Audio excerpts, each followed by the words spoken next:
Imagine starting 2025 as a new version of yourself.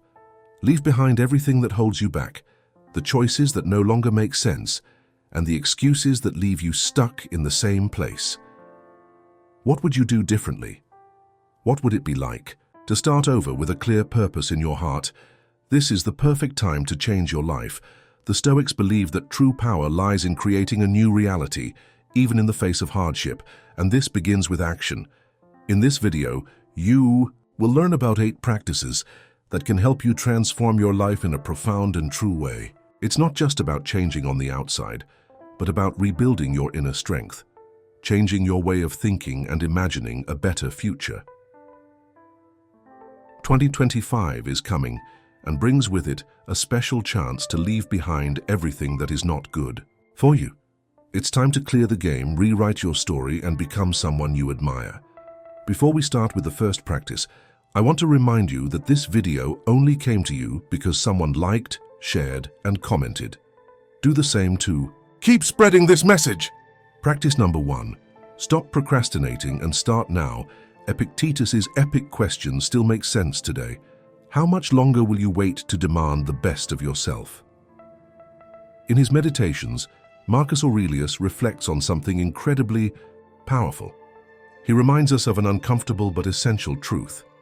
We know what's good for us now, but we choose to delay. How many times do we say, "I'll do it later," or "I'll do it when things calm down, when everything goes back to normal, when my mind is calmer, when the weather improves"? These phrases sound familiar, don't they? They are excuses we make to comfort ourselves, to justify why we haven't done what we know we need to do. Marco Aurelio invites us to face the truth with courage. Waiting for an ideal moment is a trap we create for ourselves. This is the big lie we tell to justify procrastination. Procrastinating is more than just being late. It's a habit that steals our time and potential. As Seneca wisely pointed out, all fools share this habit. They live in a constant state of preparation, postponing dreams, making excuses, pushing opportunities into a future that may never arrive. It's as if they're trapped in a room with no doors, surrounded by promises of tomorrows that never become today. However, this reality does not need to be inevitable, but that's not what mentally strong people do. A Stoic, in his quest for wisdom and virtue, does not wait for the perfect moment.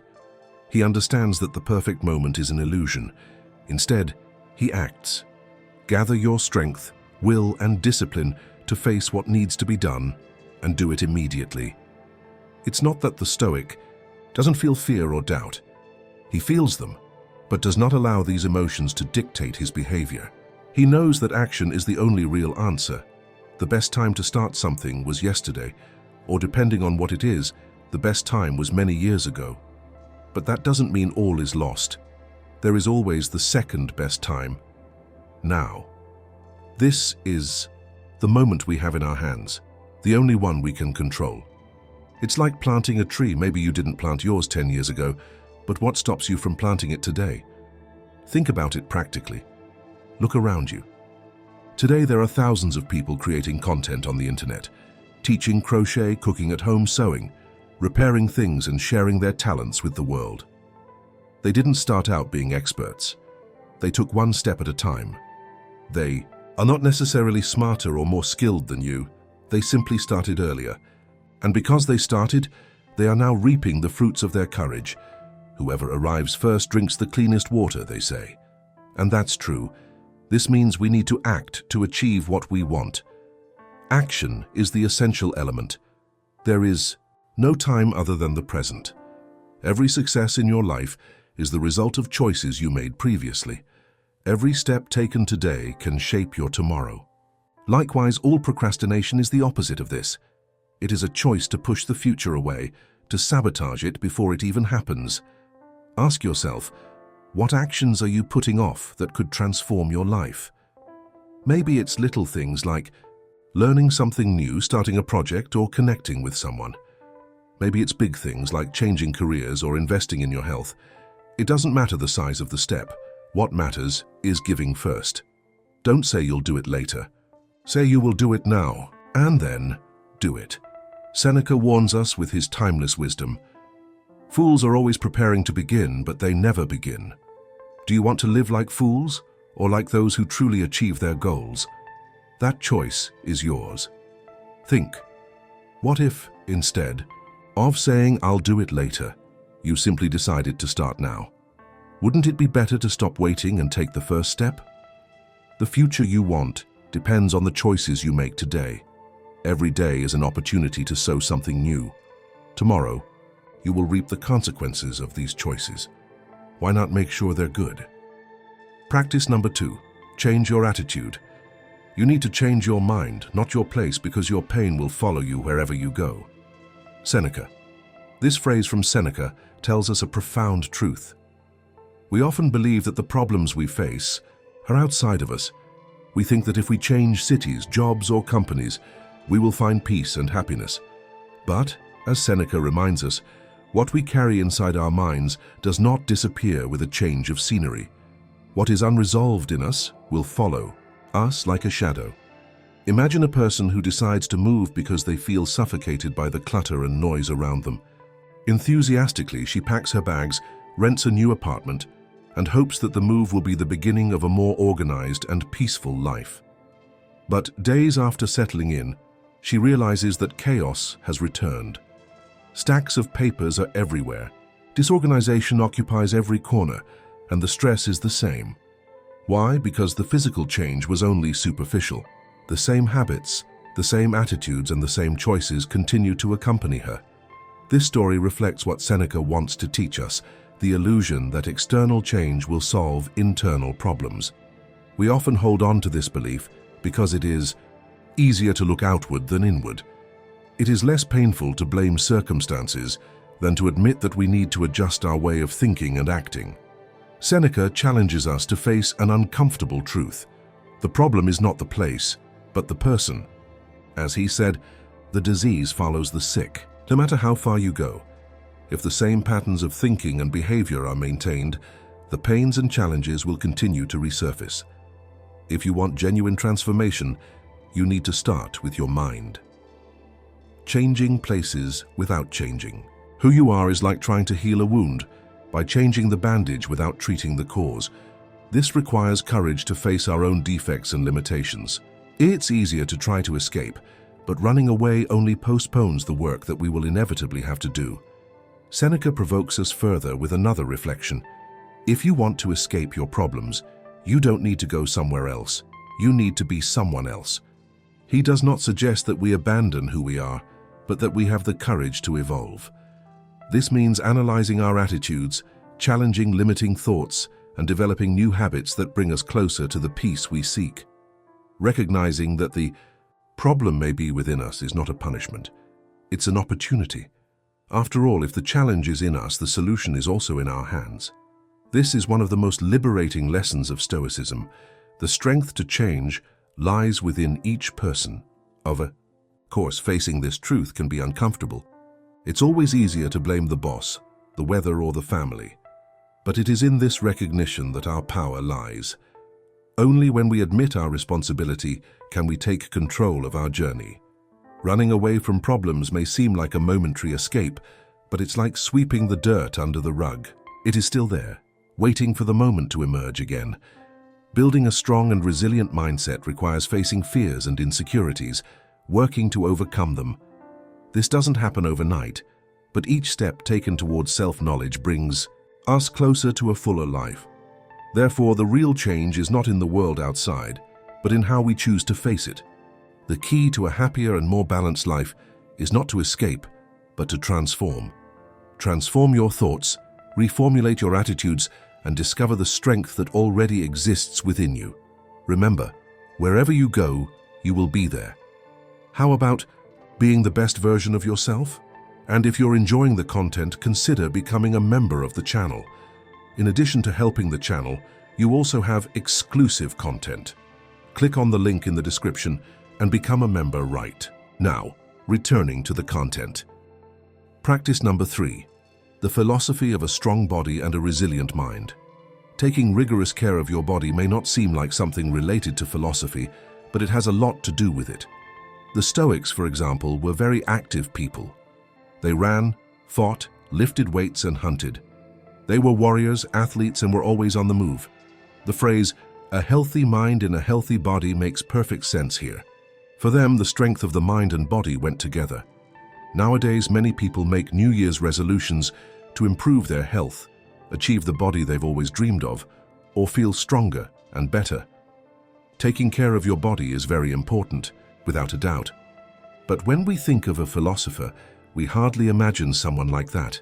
We imagine an older person, sitting in a chair, not doing much exercise.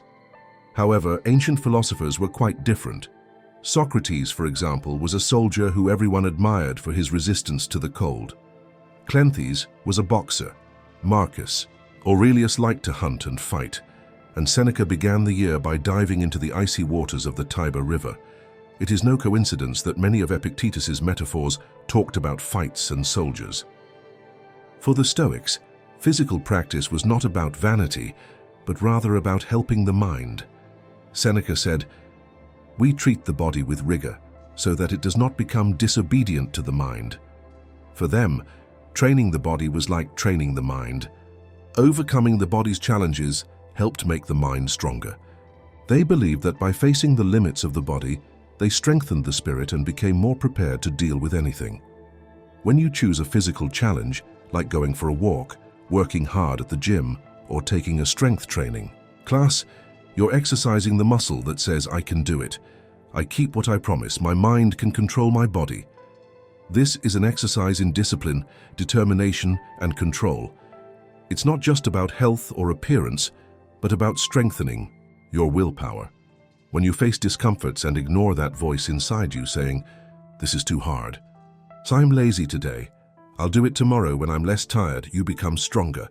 The body almost never wants to exercise. We are used to standing still and need to force ourselves to act. But when you get up from the couch and do more than what your mind asks you to do at that moment, you gain more energy. And this energy helps you face life with more strength and clarity. This is the power of physical effort.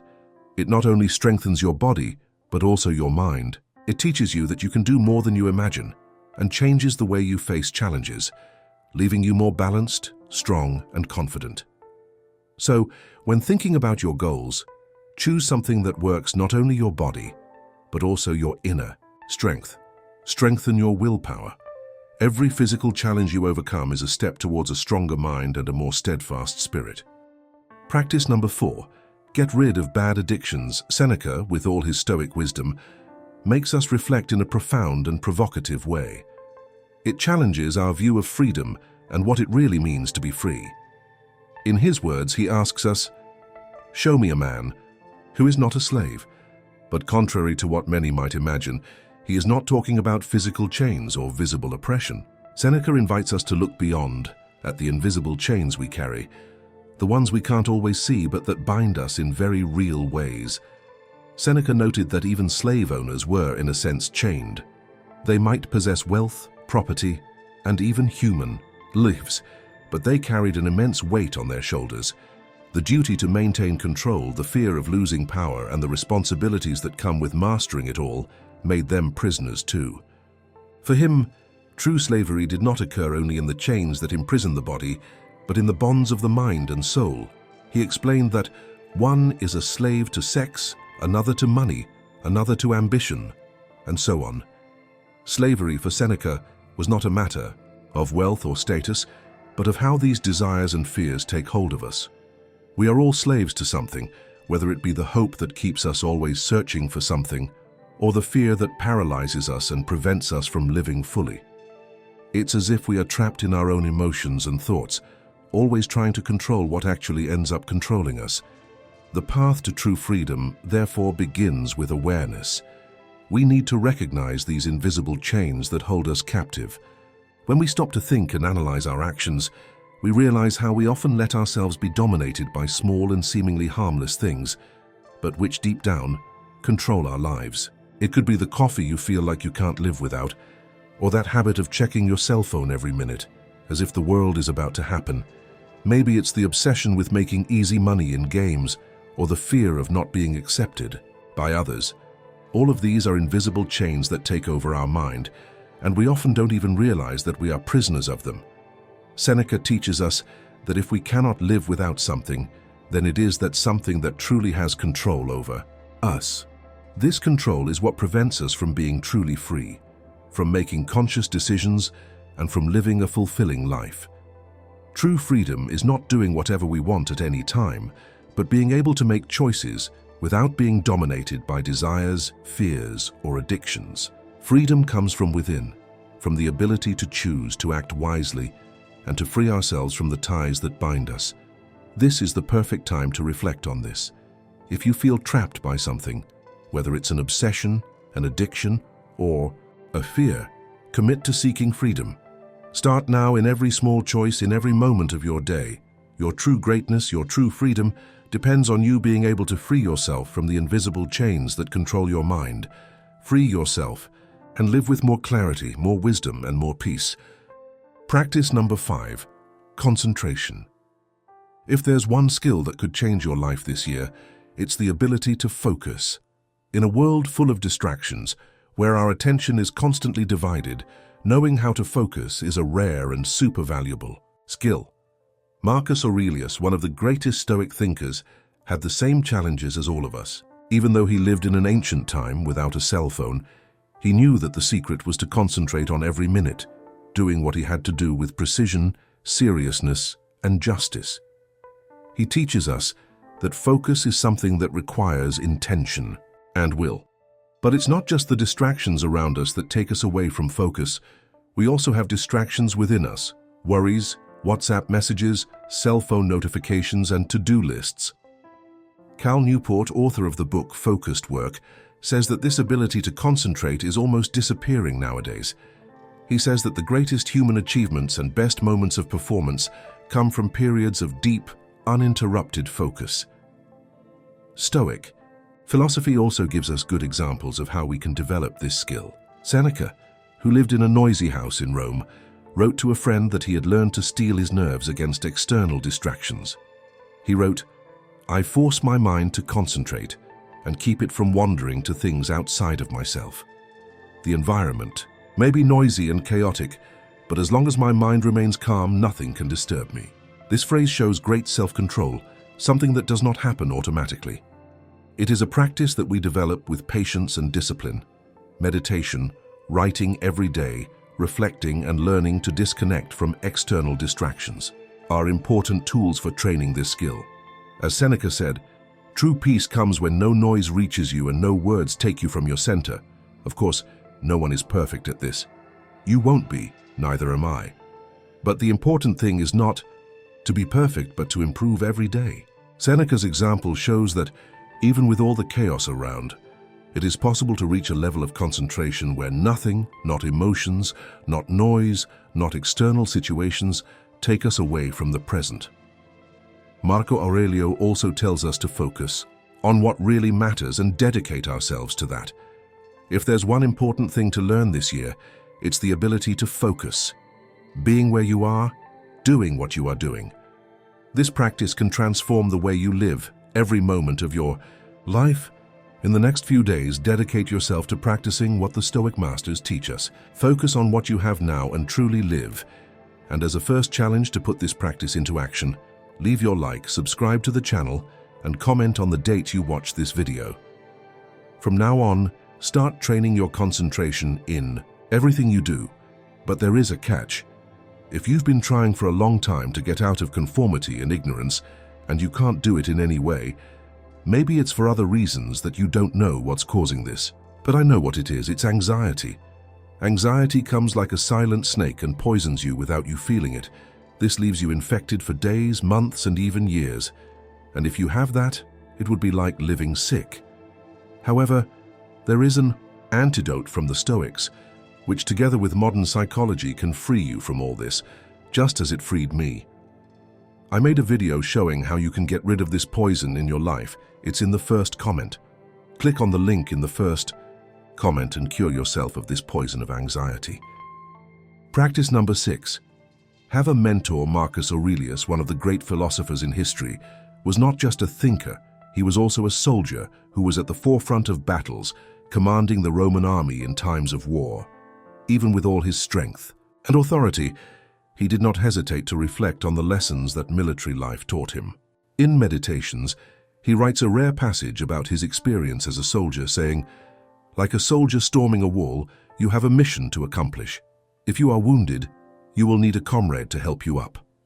This quote has immense power, not only for those who lived through war, but for anyone who encounters difficulties in life. Marcus Aurelius is not just saying that soldiers need help during battle. He is reminding us that in life there is no shame in needing support when we are hurting, tired, or lost. He reminds us of a simple but often forgotten truth. Asking for help is natural and not a weakness. Whether it's seeking advice, going to therapy, buying a book to learn something new, hiring a mentor, or simply asking a question about something we don't understand, asking for help is part of the growth process. Unfortunately, we often feel shame or a sense of inferiority when we need help. It's as if asking for support is our failure. However, if we think more clearly, we realize that when other people come to us asking for help, we don't feel any judgment. On the contrary, we are happy to be able to offer support, proud to be able to contribute. What is curious is that when we are the ones asking, our mind tends to think that this makes us weak. But this is far from reality. As author Charlie Mackesy writes in The Boy, the Mole, the Fox and the Horse, asking for help is not giving up. It is refusing to give up. This means that when we ask for help, we are simply looking for a way to continue our journey with more wisdom and strength. In life, we all face moments when things don't go as we expected. We go through difficulties. We question our choices, and often we feel like we are fighting in place. At these times, we have two options. Either we remain stagnant or we seek support. Seeking guidance from someone who has been through what we are experiencing can be the key to helping us move forward. Asking for help is an act of courage. It is not a demonstration of weakness, but of determination. This shows that we are willing to do whatever is necessary to grow, to learn, and to evolve. Remember that we don't have to do everything alone. If you want to be better, if you want to achieve your goals, there is no shame in looking for someone who has already walked that path. Find someone who has the experience and knowledge you need, someone who can guide you, who has already solved problems similar to yours. This is what strengthens the journey, what makes the journey richer and more effective. And, perhaps most important, is to remember that we are all on this journey of life together. In our difficult times, it can be easy to believe that we are the only ones going through this, that no one else could understand our pain or difficulties. But in fact, many of us experience similar challenges. By recognizing that human experiences are shared, we find comfort. When we ask for help or share our struggles, we see that our difficulties are not isolated. They are part of a common human experience, and that is what connects us. Sharing our stories and supporting each other is what truly strengthens us and drives us forward, knowing we are not alone. Practice number 7. Stop trying to be perfect and focus on making progress. The incessant search for perfection can become a real trap, which holds back our progress and prevents us from moving forward. Martha Graham, one of the greatest choreographers of the 20th century, experienced this painfully in 1931. During that winter, she dedicated herself for months to creating a series of dances, but despite all the praise from dancers and friends, she could see nothing but the flaws. Even though she was recognized as a great artist, Martha felt that her work fell far short of what she considered acceptable. She was filled with such frustration that she lamented, "I destroyed my year." Perfectionism, which is often seen as a quest for excellence, can end up being a creative hindrance, especially for those with great talent. Their high standards, which initially drive them to achieve perfection, can become a prison, making any real progress difficult. This cycle of constant dissatisfaction, fueled by the search for perfection, is a common trap for many people. Winston Churchill, with his practical outlook on life, said that perfectionism is just another form of paralysis. When we become obsessed with an ideal of perfection, we become paralyzed by the fear of failing, of not being good enough, and of exposing ourselves to the judgment of others. Fear stops us from taking the next steps because we believe that if we can't do something perfectly, it might be better to do nothing. This fear is the true enemy of progress, and it is often fueled by perfectionism. The Stoics, ancient philosophers, known for their quest for virtue and wisdom, understood this struggle very well. They did not preach perfection, but rather continuous progress. For them, excellence was not something to be achieved once and for all, but a constant effort day after day to improve. Epictetus, one of the greatest Stoics, in one of his lessons, said, "Is it possible to avoid mistakes? No, but it is possible to work to minimize them." With this, he teaches us that the objective is not to never make mistakes, but rather to recognize mistakes and learn from them to move forward, better and better. Perfection for the Stoics is not the end, but rather the path of growth that we must follow. This philosophy helps us understand that perfectionism is not synonymous with humility, dedication, or excellence. On the contrary, it can be a way to avoid the discomfort of finishing something, of exposing yourself and running the risk of being judged. Perfectionism is often fueled by the fear of failure or the desire to control every aspect of a task, which, in practice, prevents us from moving forward. For Stoics, the important thing is to move forward, even if the work is not perfect. The work only becomes complete when it is delivered, when we take the next step, even if it is not flawless. Moving forward requires courage to accept our imperfections, to recognize that as human beings, we have limits, but that this does not stop us from continuing the journey. When we free ourselves from the pursuit of perfection, we can focus on real progress, continuous learning, and improving each day. Accepting that we will never be perfect is actually a form of liberation. It means embracing progress, not paralysis. It means valuing learning, rather than allowing the fear of failure to paralyze us. Having the courage to start and finish something without expecting it to be perfect is a fundamental step towards growth. Perfection is an unattainable goal, but progress is something we can achieve every day. And if you know someone who gets lost in the search for perfection, maybe it's time to share this reflection with them, showing that true evolution comes from moving forward, from trying, making mistakes, learning and trying again, and never waiting for perfection that prevents us from moving forward. Practice number 8. Choose a word to live by. In 2025, Seneca, one of the most important Stoic philosophers, left us a valuable lesson when he said, "No wind is favorable to those who do not know where they are going." With these words, he teaches us that, without clear direction, any path, no matter how advantageous it may seem, can lead us to an uncertain destination. Life, full of choices, uncertainties, and distractions, becomes much more meaningful when we have a well-defined purpose. Having a clear objective is like being a sailor with a map and compass on a rough sea. When we know where we want to go, we can move forward with confidence without getting lost along the way. For 2025, I want to invite you to adopt a simple practice that has the power to transform your life, choosing a word that represents your purpose. Just like yoga practitioners set an intention before each session to connect more deeply with the present moment, or meditators use mantras to stay focused, this practice helps you focus your energy and actions on something meaningful. The Stoics, in turn, had a habit of using epithets, small words or phrases, to describe the virtues they wanted to cultivate in themselves. These terms served as guides for their actions and decisions. Marcus Aurelius, for example, used words like honesty, modesty, direction, and cooperation to remind himself of the virtues he wanted to incorporate into his daily life. He knew that by aligning his thoughts and actions with these principles, he could live more fully and true to his values.